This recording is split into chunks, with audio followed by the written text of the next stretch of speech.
Welcome to an all new episode of the 60-second car. My name is Dan, and we're gonna cover. I've been sick for a week, and we haven't recorded for 2 weeks, so this whole intro is gonna be scuffed.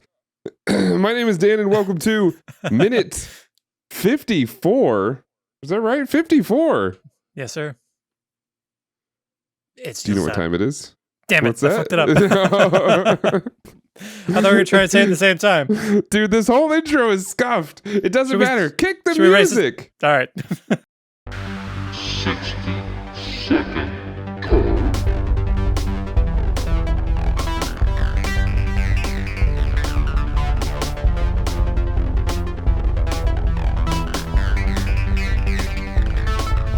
And welcome back to the 60-second car, the podcast that covers the entire Fast and the Furious franchise from the very first minute to the very last. My name is Dan, joined as always by Daniel, my co-host with the most boast, Mr. Daniel. And it's diesel time. We've done the intro, but we're coming back and we did it right because for some reason it kind of flowed back to me. But we're here with minute 54. We canned like a ton of episodes, and then I had trouble with like some uploading stuff, so it like we kind of got ahead of schedule, so we didn't really record. I haven't seen you in like 2 weeks, which I guess it has been good for me because I've been super busy at work and stuff like that. Lots of writing to be done, and you know, who knows where my brain would have been in the last few weeks. I'll tell you right now, last Tuesday/Monday, I thought we were going to record, and I was going to have to cancel anyway because I was not feeling well. I was very sick because streamers are nasty. We went to an event for work, and we invited 250 streamers. And about 4 or 5 days later, I felt like crap. So you have the bad stuff, or just like a cold? No, not the bad stuff. It was just a cold. I like, you know, the first day was like just like dry throat, like you know that like feels like your throat is sandpaper. And then you know, it felt achy, and then a few days later I had like a bit of a fever. Like all the achiness, and I guess not the achiness, but all the throat stuff like went away, and then I got like a fever. I went through like all the symptoms of what a cold had, but like each day was different, which was it's weird. Like an advent calendar of illness. Yeah, exactly. My favorite kind of advent calendar. That sounds like a really weak death metal album. The advent calendar of illness? Yeah. Maybe be like a Christmas themed EP Hello, or something. everybody, we're the advent calendar of wilderness, and here comes Hell's Jingle Bells. I don't know. The chills. The chills. Jingle hell, etc. The hacking up your lungs. Let me get a circle pit. I need to see y'all cough on each other. Let's go. I mean, that's more or less what a circle pit is. Yeah. And in our break, I actually had a busy couple weeks, so it worked out for me. A couple weekends back, my dad and I went to Aftershock. I did see the picture of you and your dad in front of the sign. Yeah. The hard rock metal festival in the greater Sacramento area, and it was rad. A lot of the headliner bands a little broy for my taste, but ultimately it was a good time. I saw Limp Bizkit start and end a set with break stuff, which was very funny, while Fred Durst was dressed as a cowboy. Yeah, wait. They started not ironically. Their set. No. Well, the backdrop said "Nu Metal Cowboy," and then in between songs they would just play like 90s and like 70s country songs as like. What the hell is a nu metal cowboy? It's Fred Durst in a cowboy hat and doing like line dancing moves while playing Nookie. Was it red? No, it wasn't. I thought it should have been, but it was not. No, it was and like a backwards. Couldn't tell. I don't know. Honestly, I'm assuming a cowboy has a front and a back. This one, no idea. It does. But I saw a handful of bands I wanted to see for a really long time. One I've never seen Megadeth, despite like seeing all the other big four thrash bands. So that was like a bucket list for me. It was super rad. Coheed played. I've seen Coheed a bunch. It's been a while though. And then the big one for me, big two for me, was Guns N' Roses, who my earliest music memory period is Guns N' Roses. I stole Appetite for Destruction on cassette from my mom, and I listened to Welcome to the Jungle when I was like 3 years old. And super important record for me. They were terrible live. I mean, I expected it though. yeah. So, question: Answer. was Slash okay? Yeah, I think so. Because he seems to be the only like level one in that band. I think him and Duff are really the backbone of the band now. Duff's the bassist. Yeah. Because when they come out and they start off with like lower register songs for Axl because he can't really do the shrieks anymore. And then you realize how much heavy lifting Duff's doing on backing vocals. Like he doesn't move the entire like first 4 or 5 songs that we saw, and he's just doing backing vocals for him. So, jeez. Yeah, they were like 40 minutes late, which they're like notoriously always late, and then they just sounded like shit. But solos are rad. But take them off the list. I walked away very earlier in their set, and I'm fine. But the other one that was huge for me, after 12 years, I finally got to see Death Clock again. Nice. And I love Metalocalypse. I love Death Clock. It's like the perfect thing of everything in my brain in one thing. But then it required me to explain something to my dad I never thought I'd have to explain. Who are these guys? Well, there's that. I'm like, so there's this cartoon band, and Brendan Small is this guy who writes all the songs and does a lot of the voices. He's also amazing at guitar. They come out and play in silhouette with the stuff from the show comes out. But we're in the merch line, and I get a shirt, and he's like, oh, that's really cool. What's that other thing you got? And I impulsively got this because I thought it was funny. And it's a bandana. I don't know what I'm going to do with a bandana, but yeah, sure. It is a bandana of Dr. Roxo. Yeah, okay. So then I had to explain to my dad who Dr. Roxo is. And Dr. Roxo is the rock and roll clown. He does cocaine. And he's like, yeah. I'm like, no, that's it. Dr. Roxo, the rock and roll clown, does cocaine. He's like, a party clown who does cocaine. He's like, oh, it's twisted. I'm like, yeah, it goes a lot deeper, but that's all you really need to know. So now my dad, I don't know. He's like, Dr. Roxo, maybe Daniel does cocaine. Maybe that's how he finds out I do cocaine. I don't, but I'm apparently a big supporter of a clown who does. But like, just get him to watch the show for a little bit. He'll understand. I don't know if I want that either. Like, would he not like it? I think he'd be like really confused by it, and just like, it is weird. He'd find like gross out humor probably funny. But I think that, and earlier this year, he and I saw Les Claypool live. And I feel like that's him finally understanding who I am as a person. Like, see this guy who plays bass really crazy and everything sounds like circus music? Yeah, that's like he's also singing through like a circus barker's megaphone. Yep. That's among my favorite types of music. So sure. This is me. Yeah, no, I get that. I mean, I don't know, like, okay, so I know he wanted to go because there's a lot of bands that he liked, right? Yes. Is that whole thing, the whole like lineup, is that basically his jam, his vibe?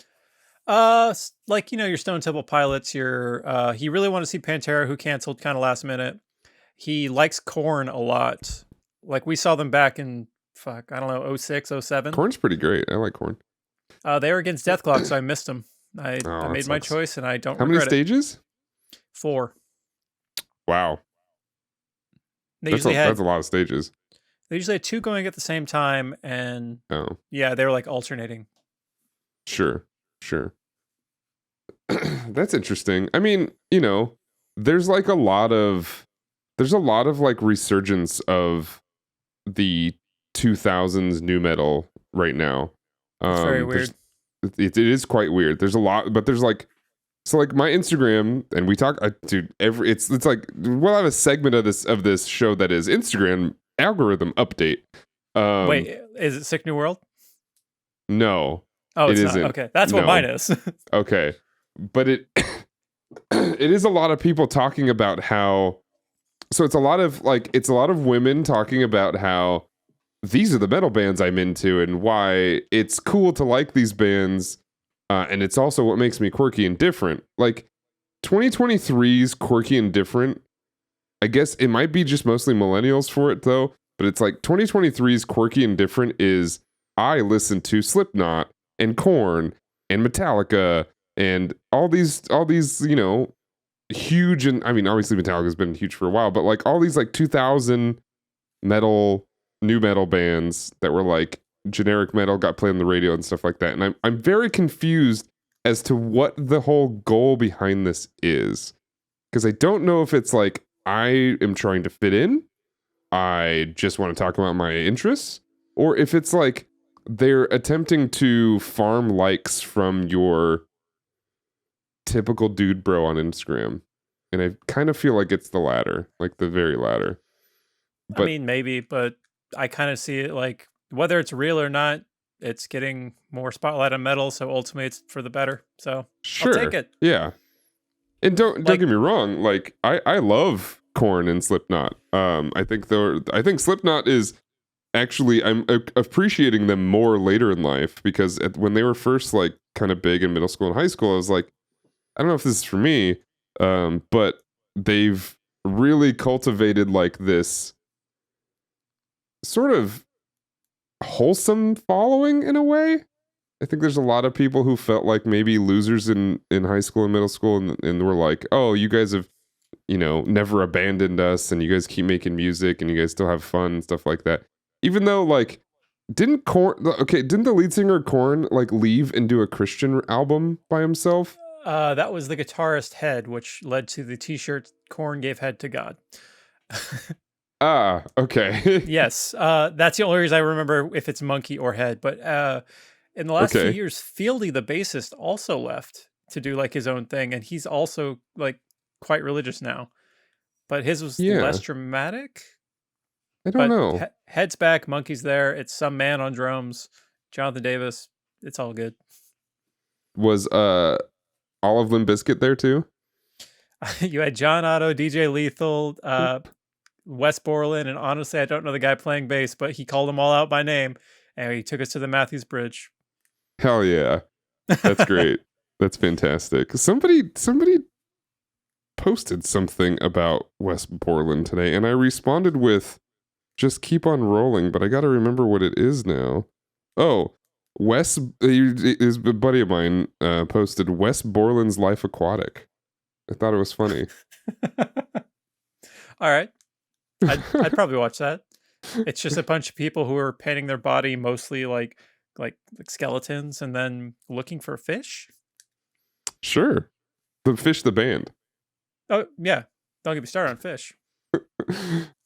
Are you a Fish fan? Are you Enough. What do they call them? Fish heads? I think they're just called fans with a PH. Fans with a PH. Oh, man. Rest in peace, Harris Whittles. That's right. Yep. Oh, man. I told you about this, and I've talked about this on the podcast probably extensively, but I've been listening to old Comedy Bang Bangs, and been going back to the Harris Whittles episodes, and they're Harris's Foam Corner. Yeah. They're just so classic. Is it foam or is it phone? And then they just go, they just ride that bit for like 20 minutes, and it's just great. Like Chelsea Peretti and Harris Whittles and Adam Scott all together. I listened to that episode, and that episode is wild beyond measure. Actually, there's two of them, and it's just wild. They are what I've always wanted to learn how to do, and I don't think I will ever be able to do it, but their riffing skill to just riff off of any bit, no matter how fucking terrible, is so impressive. I'm like, how do you just riff on a bit that absolutely goes nowhere and then make it go somewhere? It's crazy. I guess Paul F. Tompkins is a master at that too. Oh, absolutely. I mean, but yeah. With Adam Scott, like that riffing on a bit where there's not a bit is why they have ultimately met the band U2. Right. Okay. Yeah. So like those two, for some weird reason, can manifest it into like childhood dreams, and that's what I want to do. That's pretty insane. You and I have been thrown, speaking of this podcast, back to this podcast, you and I have been thrown around a couple of a couple of people. I think if you hear about this, or maybe we reach out to you and maybe we clip this out to talk about what we do, there's some people that I think we can reach out that we've never even met before or talked to before, and it's like I think that's what makes this whole franchise and the following behind the franchise so special is I feel like the moment you say, hey, we're family, we're Fast and the Furious family, that people are just on board if they're also family. I feel like there's no hesitation, there's no barrier of entry, and that's it. Do you feel that? Or am I crazy and I'm going to look like a fool if I go out there and just talk to random people? No. Like that thing I sent you the other day isn't a guest idea is entirely in that Right. mindset that like, I think this dude could be on the show and would enjoy it because he's clearly on another level with this movie franchise. And I feel like that person's not the only one and there are more of them out there. So we just got to start taking swings and then just like have to be like, no, yeah, we're doing a minute at a time. We know it's a bad idea, but here we are. Come on, let's talk about minute 78 with you. I guess that's what makes me curious, though, is the people who love this franchise, will they think that's a bad idea? Will they be on board? That's what I'm the most curious about. We'll find out. Because there are people I've said this to, like, at the gym and, like, people that I kind of, like, semi-associate with. And most of them are like, that's hilarious and a great idea. I love it. And I'm like, all right, cool. I hope you're not lying to me, but, you know, whatever. Maybe we have sure, I different guess we're pitches for onto it. something. Yeah, Because my friend and I are doing a podcast where we talk about the Fast franchise a minute at a time. It'll take us 10 years. And they go, oh my God. So I should lead differently. It's a lot of fun in the long haul. But like, I don't know. I mean, I'm having fun. I leave that last part out until they ask how long is that going to take? Because I think most people don't think about it. So, but because like when that's in the pitch, it sounds dreadful. Because like when I pitched this show to you, I didn't say that. But then again, I wasn't thinking about it necessarily. Yeah, I did the math on it because I was wondering how long it would take. I want to go back and I want to post. I want to post on Instagram or any social media just that chunk of text when I brought it to you and what you responded with, because I think it'd be hilarious. I don't remember exactly what you said, but it was something along the lines of, "Yeah, sure." Time passes. It's gonna take us about this long. I got curious. You didn't. You said yes pretty quickly, so I'm appreciative of that. But yeah, no, I think there's a lot to it. Anyway, you want to talk about minute 54? 54. We last left off inside the garage of our lovely biker friends who don't really drive cars until later on, until the desert. But is that because of this scene here, where because they don't have their engines? Because they don't have their engines. So we last left off in the middle of this little piece here where our what's his name? Tim? Is his name? Ted. Ted is getting a lovely beverage full of oil, and it's kind of gross. You know what it kind of looks like to me? Yeah, go ahead. It kind of reminds me of in Willy Wonka and the Chocolate Factory when he falls in the river. You think you think that are you drawing an Augustus Gloop reference to this guy? I guess I am, but sure. it looks more gravy than chocolate, but I feel like it looks like a delicious gravy. Like the chocolate looks like a delicious chocolate. Okay. Zooming out to the movie magic and the fact that it's going in his mouth and stuff like this, it could be chocolate, or like a syrup, like a high fructose corn syrup. It's rather viscous, so it's definitely not just like brown water. So, well, Ted is a stuntman, so he's a professional. He can this is his job to ingest whatever chemical this is. What do you think high fructose corn sounds like?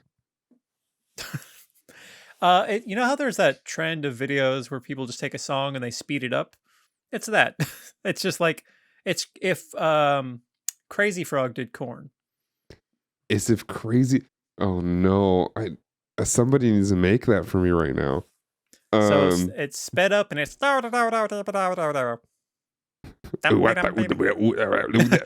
wait, it's the song Twist. That's it. It's done. All right, fair enough. So we have Augustus Gloop getting drowned in chocolate. And well, actually, yeah. Oh, this is kind of my favorite part is he stands up, and I took this shot because I was like, oh, it's the next shot, and we get to see another character in this next piece. And I was like, in this moment, out of context, Johnny looks like he looks remorseful in a way. But the next line out of his mouth is absolutely not remorseful at all. The next line out of his mouth is chaotic. It's so insane.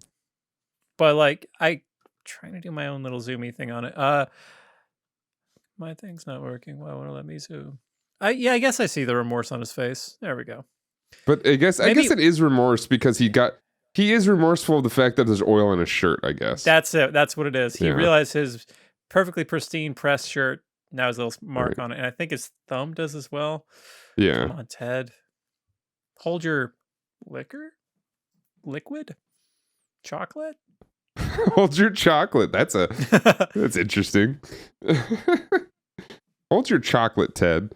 And then we get all these insert shots of the boys all staring at each other, communicating in a way, kind of. So Brian looks over at Vince, who then maybe is getting antsy, and maybe that's what they're trying to portray, because it shoots back over to Dom, who's like waving his gun down in a way to say like calm down or lay low.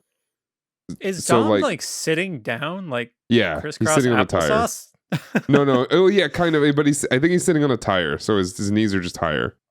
But he's definitely sitting and chilling. Not tactical, just in case those guys walk by or something like that. No, well lit, out in the open. Very well lit. Just behind a car. Yeah. I know we've discussed this in previous minutes. They're not really hiding. Because, like, I get it, right? You're behind something, technically. Vince is right here. He's behind the car.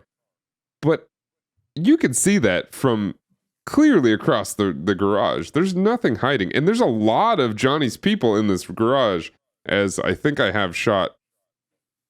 Oh, well, I didn't realize there's more than the cousin and him. Yeah. His whole crew is here. So, like, it's them two, and, you know, his cousin's just freaking waving a gun around. And we have this random guy wearing a very similar t-shirt but tan, probably because I think he's a white guy.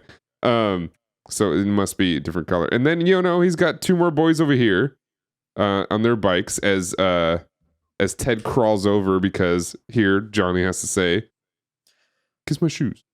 Kiss my shoes. No, the way he says it is almost like, I can't even describe it. It's so weird. It's like he's calling a dog.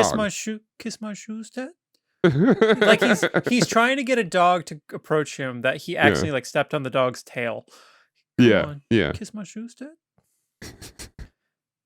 And then, you know, it's the oldest trick in the book. Ted falls for it, and, you know, but like, what do you do? There's nothing you can do about this. We can say no. You're going to get your teeth kicked in no matter what. Yep. As like, this guy's still pointing the gun at him. Ted's not going anywhere, dude. What are they going to do with Ted after this? So they filled him up with oil. They get told they're going to a warehouse, and they're about to leave to go to a warehouse that they all know. Oh yes, a warehouse. Off we go. So they're just going to like leave Ted there, leave him outside, hose him off. I think they must take Ted with them to show him where the warehouse is, right? I would hope, because like I've said, they just get told a warehouse and they're satisfied. So I guess bring Ted along. Yeah, I don't know. It is interesting, but yeah, I guess they're taking him with them. And then we have this, you know, cute little shot of Brian peeking over again, which I think we have a similar shot in the previous minute, if I remember correctly. I don't know. Anyway, now we jump over to our cop buddies. That lovely house up in the Beverly Hills. I think it's Beverly Hills. I don't know.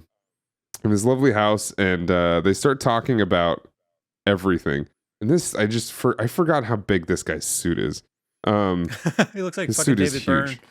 Yeah.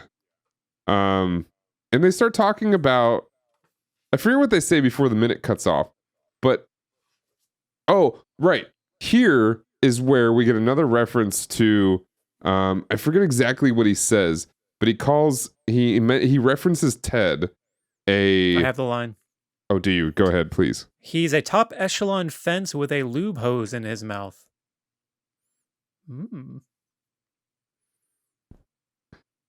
Interesting. Why wouldn't I write that line down?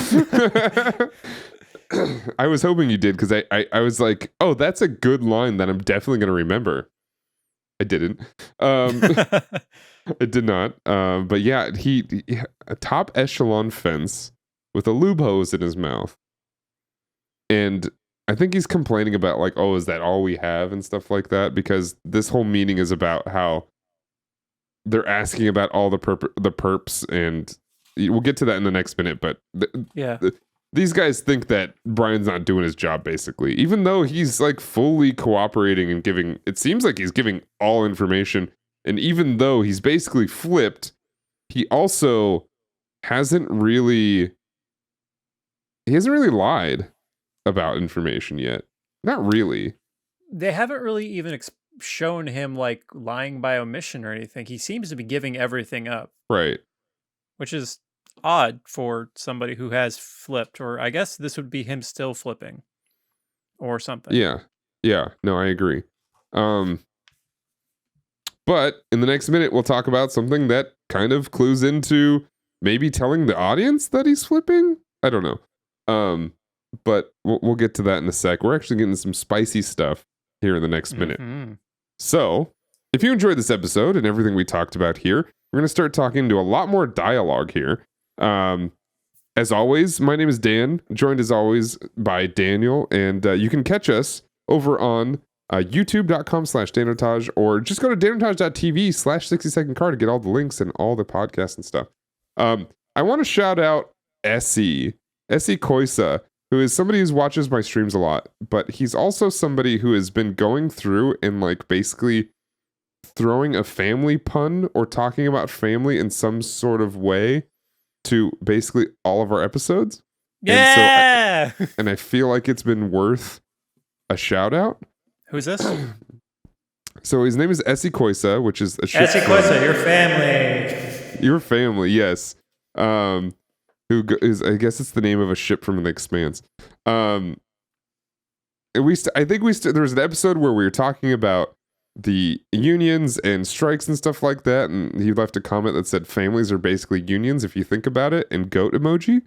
Then the next episode is family hearts only. The next episode is, who will Brian choose, the badge or his family? And then the next episode, family asks that you stop waffle stomping you're in the shower. And then some weird face. I don't know. But yeah, big shout outs. And there's more comments. Go to the comments and either give this guy a like or double up on these comments or whatever it might be. But we truly appreciate it. And it helps out a lot when you guys interact with this stuff. Poor Vince, all he needed was a family that would call him out for wearing 2 tank tops at once. Cry emoji. It's hilarious. We could be his family. We're calling out that stuff. Yeah, we are. We are, absolutely. Even though, well, I guess we'll get to his death in a couple of years. But oh yeah. Yeah. It's in like 4 more movies, but yeah, we'll get there. Wow, yeah. Okay. Yeah. He'll be missed. It's the next time we see him, though, which is weird. Anyway, thank you all so much for watching. Thank you for listening. Thank you so much for everything you guys have been doing. And with that, we'll see you next time. Family.